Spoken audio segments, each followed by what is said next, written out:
Hello guys, this is it. This is my spicy adobo sa gatang manok with a twist with papaya and bok choy. Alright guys, thank you for watching.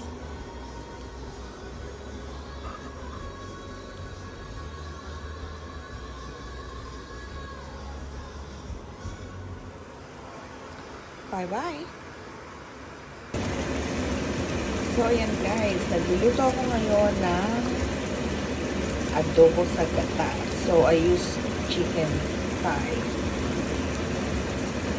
So, ginisa ko lang yan sa bawang at sibuyas. Nilagyan ko ng konting soy sauce, asin, magic sarap, at nilagyan ko na ng coconut milk.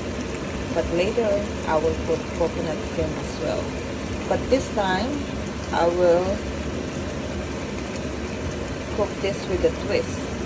So, I will put papaya.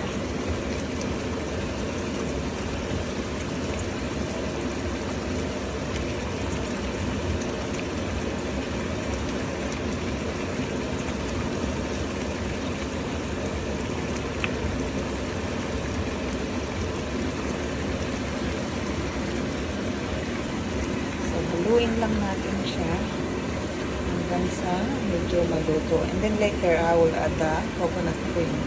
And I'm gonna put as well bok choy. So, para naman hindi pure na chicken siya. And I put some chili as well.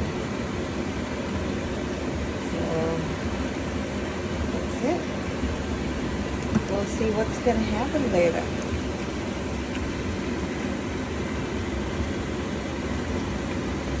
So, ito na, guys, lalagyan na natin siya ng coconut cream. And then, mix lang din natin. And then, I will simmer a little bit. And then, the last one, I can put the bok choy.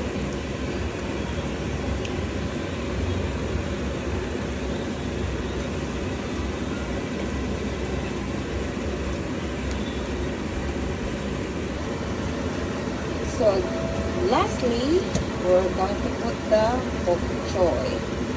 Pero ito na muna ang hard part. Then, yung leaves is the last one. Kasi alam niyo naman, magaling maluto yan. So, pwede natin siyang ilagay sa last.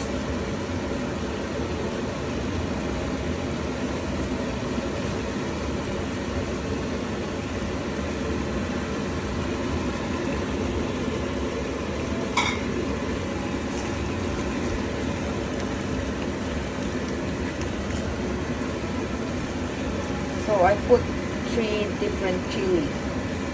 This one, yung mahaba. And then red one. And then yung bird eye chili.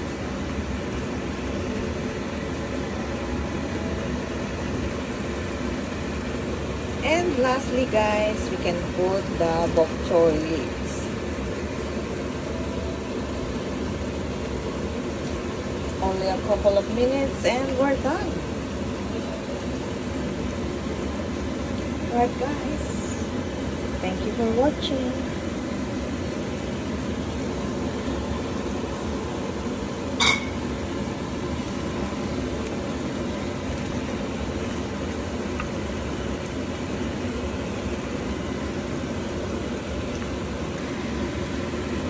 So it's all done. Thank you for watching guys. Till next time. Bye bye.